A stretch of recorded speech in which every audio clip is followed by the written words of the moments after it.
जय हिंद साथियों, स्वागत है आपके अपने चैनल शिव क्लासेस पर। आज के इस क्लास में देखेंगे ज्योग्राफी का टॉपिक जो सिंधु नदी तंत्र। इससे पहले का जो है 2 वीडियो हम बना दिए सिंधु नदी तंत्र के बारे में, और फिर उसे जो है पूरा करने का आज क्लियर करेंगे इस चैप्टर को। जो हमारा टॉपिक है सिंधु नदी तंत्र।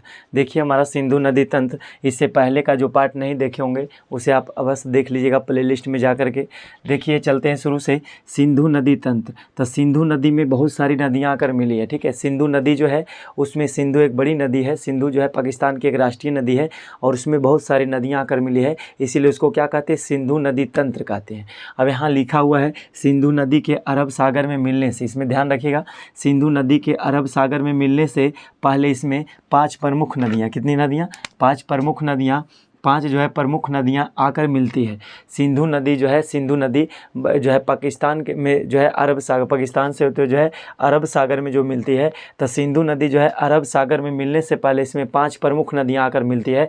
उसका नाम है, पहला का नाम चेनाब नदी, दूसरा का नाम झेलम नदी, तीसरा का नाम रावी नदी, चौथे का नाम ब्यास नदी और पाँचवीं का नाम क्या है, सतलज नदी। तो इसमें से हम जो है 3 नदी का चर्चा कर चुके हैं। पहला नदी का नाम चेनाब, जो अगले वीडियो में हम समझा दिए हैं, और झेलम नदी के बारे में और रावी नदी के बारे में चर्चा कर चुके हैं। आज इस क्लास में हम चर्चा करेंगे सतलज और ब्यास नदी के बारे में। तो देखिए चलिए, अब सतलज नदी को समझने से पहले आपको भारत का नक्शा समझना होगा। तो एक छोटा सा नक्शा बनाए हैं समझाने के लिए। देखिए आपको दिख रहा होगा ये भारत का नक्शा। यहाँ से जो ऐसे दिख रहा है ये हमारा क्या, रावी नदी है, ऐसे आकर के मिल गई। और यहाँ जो क्या है, चेनाब नदी है। और यहाँ से जो ऐसे दिख रहा है हमारा ये जो है झेलम नदी है। और ऐसे जो आपको दिख रहा है क्या है, ब्यास नदी है।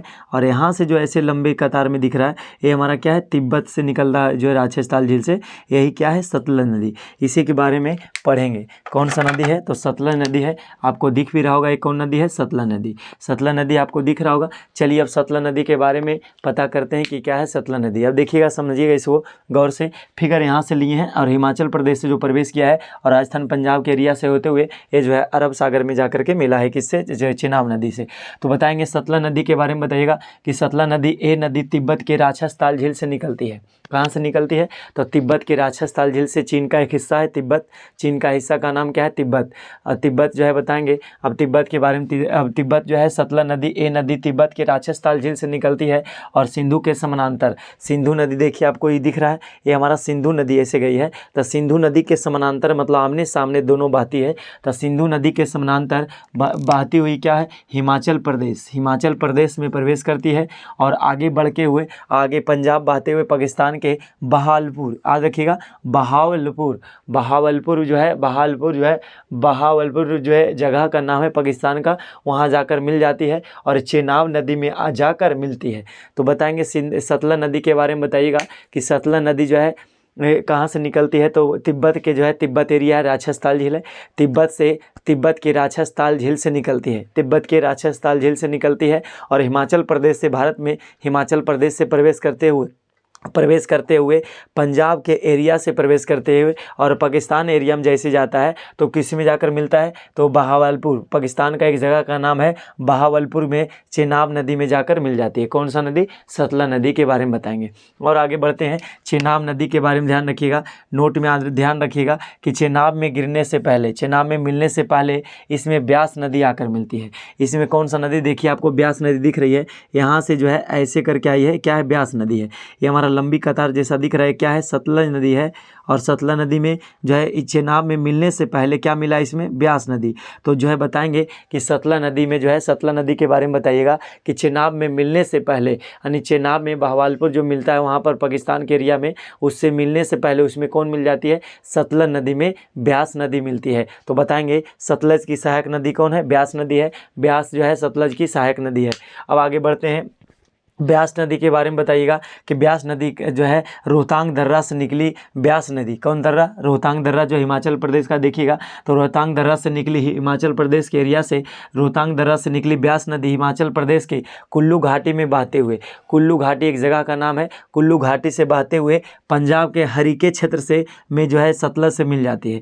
देखिए आपको यहाँ जो दिख रहा है, ऐसे जो दिखाएं, देखिएगा गौर से, यहाँ पर जो ऐसे आया, यहाँ से ब्यास नदी जो बहते हुए आई और यहाँ पर किस में जाके मिल गई, ये जो है हरीके जगह, इस जगह का नाम क्या है, हरीके, हरीके जगह जो है पंजाब के एरिया में पड़ता है, और सतलज नदी में जाकर के कौन, ब्यास नदी मिल जाती है।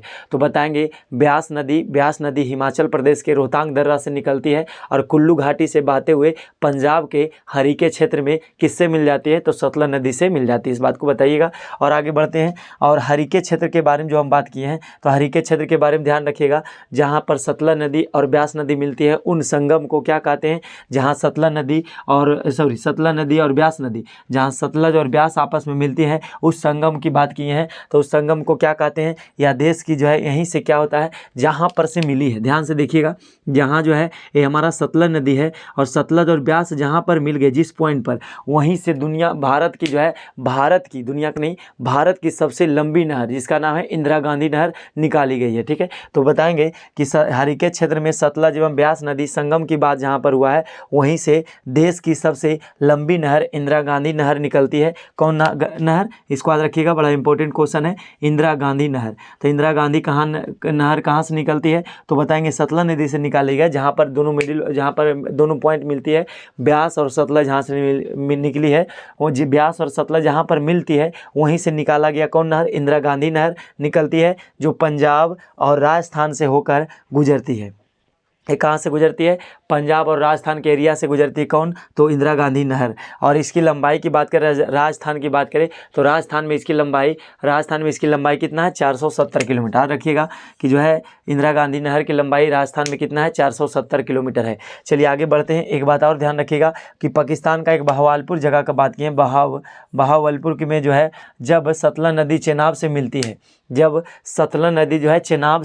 बहावलपुर में जो है चेनाब नदी जो है, सतलज नदी चेनाब में जब मिलती है, तब ये चेनाब में मिलकर पंचनद का निर्माण करते हैं। देखिए यहाँ पर देखिएगा, गौर से देखिएगा तो इसमें 5 नदी आपको दिखेगी ऐसे जो मिली है। तो एक नदी तो ऐसे आ गया है, देखिएगा गौर से, एक तो खुद सतलज है, एक कौन है, सतलज हो गई, एक सतलज, और दूसरा का नाम यहाँ क्या है, ब्यास है, ये ब्यास हो गया, और यहाँ चेनाब है, ब्यास के बाद क्या है, चेनाब है, और ये आपको दिख रहा होगा झेलम, ये झेलम नदी है, और जो आपको दिख रहा है रावी, ये क्या है, रावी।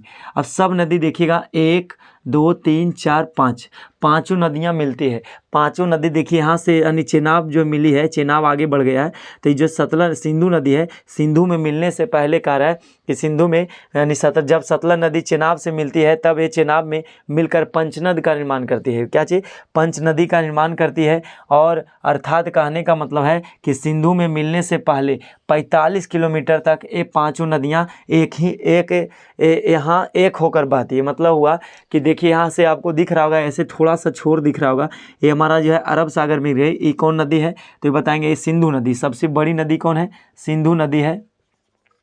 अब सिंधु नदी तंत्र है तो सिंधु नदी, क्योंकि सिंधु नदी में बहुत सारी नदियाँ मिली है, तो सिंधु की सहायक नदियाँ का नाम बताएंगे, झेलम नदी, रावी नदी, सतलज नदी, ब्यास नदी और जो है चेनाब नदी। ये सब क्या है, सिंधु नदी की सहायक नदियाँ हैं। अब आगे बढ़ाते हैं, तो देखिएगा यहाँ पर जो आपको दिख रहा होगा, हल्का जो आपको दिखाने का प्रयास किया है ऐसे, तो ये जो इतना नक्शा में ऐसे दिखाया गया है 45 किलोमीटर है। कितना किलोमीटर, 45 किलोमीटर जो आपको ये दिख रहा होगा एरिया। बाकी सब तो आपस में मिल गई है, और मिलने के बाद ये लगातार 45 किलोमीटर दूरी तय करते हुए फिर किस में मिल जाती है, जो अरब सागर में गिरती है। मतलब बताएंगे, अर्थात सिंधु में मिलने से पहले ये 45 किलोमीटर दूरी तय करती है, सभी नदियाँ आपस में एक साथ होकर बहती है, और जाके किस में मिल जाती है, सिंधु नदी में। और सिंधु नदी कहाँ मिल जाती है, अरब सागर में। ठीक है, तो ये भारत का जो है, ये हमारा भारत का नक्शा था, तो पूरब में बंगाल की खाड़ी था, पश्चिम में अरब सागर, पश्चिम में कौन है, अरब सागर है। तो अरब सागर में सिंधु नदी जो है आप जा करके गिर जाती है, मिल जाती है। ये था हमारा सिंधु नदी तंत्र। सिंधु नदी तंत्र का जो है 5 नदी के बारे में था। तो पहला नदी चेनाब है, दूसरा नदी झेलम है, तीसरा का रावी है, और चौथा ब्यास, और 5वां सतलज। ये सभी नदियां हम समझाने का प्रयास किए हैं। इसके पहले का वीडियो यदि नहीं देखे होंगे तो आप 2 पार्ट में और पहले का वीडियो बना दिया गया है, चेनाब, झेलम और रावी के बारे में समझा दिए गए हैं। और इसके बाद जो है सतलज और ब्यास अभी आप देख लीजिए, और यदि नहीं देखें तो आप प्ले लिस्ट में जा करके दोनों पार्ट को देख लीजिएगा। और सभी को जय हिंद, बाय, और अपना जो है पढ़ाई पर ध्यान रखिएगा, और सभी को जय हिंद, बाय, अपना ख्याल रखिए।